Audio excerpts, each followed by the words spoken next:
जब हम सच्चे मन से भगवान को पुकारते हैं तो वह दौड़े चले आते हैं और हमारी पुकार जरूर सुनते हैं।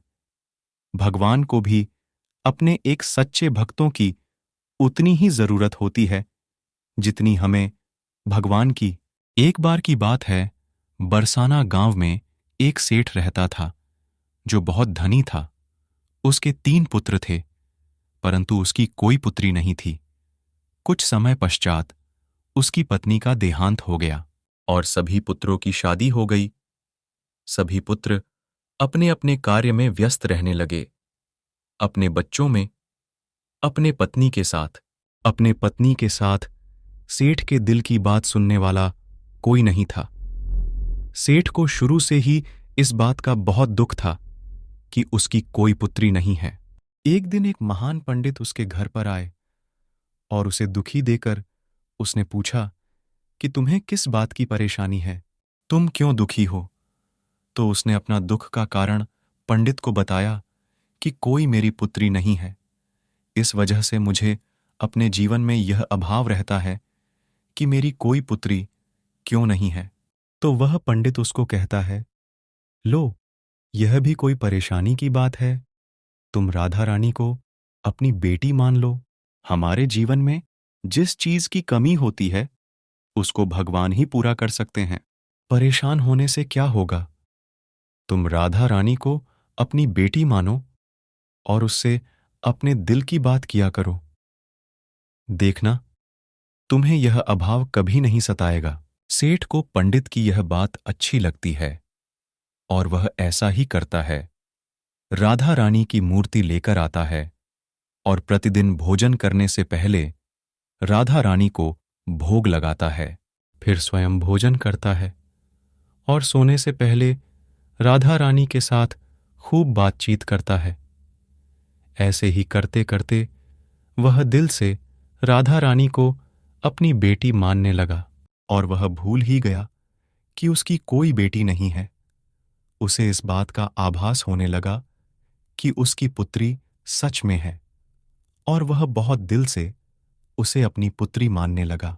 जब तक वह बात ना करता, उसे भोजन ना खिलाता, उसका मन नहीं लगता, और जब वह बात करता तो उसके मन को बहुत संतुष्टि मिलती, जैसे उसे पता नहीं क्या मिल गया हो। एक समय पहले की बात है, सेठ के घर पर एक चूड़ी बेचने वाली मनहारण आती थी और वह उसकी बहुओं को चूड़ियां पहनाकर जाती थी। एक दिन वह चूड़ी बेचने घर पर आई और उसने सेठ के बेटे की तीनों बहुओं को चूड़ी पहनाई।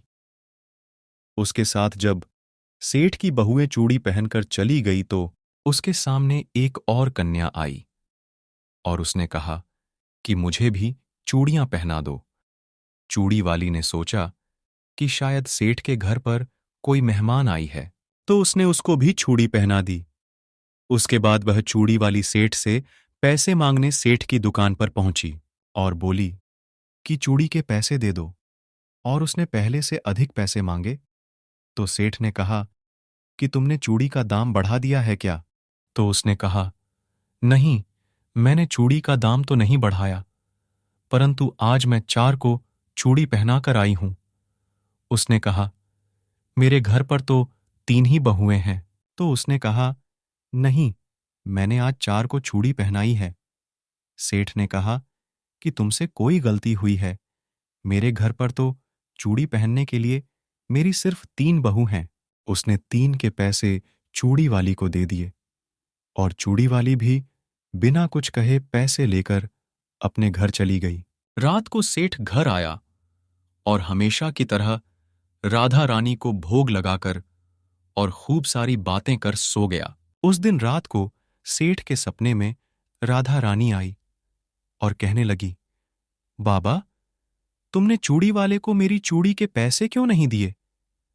जब तुम मुझे अपनी बेटी मानते हो तो तुमने मेरी चूड़ी के पैसे क्यों नहीं दिए। और ऐसा कहकर एक लाडली बेटी की तरह रोने लगी। यह सब देखकर सेठ की आंख खुल गई और वह भी रोने लगा। जब सुबह हुई तो वह चूड़ी वाली के घर गया और बहुत सारी स्वर्ण मुद्राएं उसके पैरों में रख दी और उसने बताया कि तुम कल सच बोल रही थी। तुमने कल 4 को ही चूड़ी पहनाई थी। मैंने राधा रानी को अपनी बेटी माना है। तुम बहुत भाग्यशाली हो जिसको राधा रानी के दर्शन हुए हैं।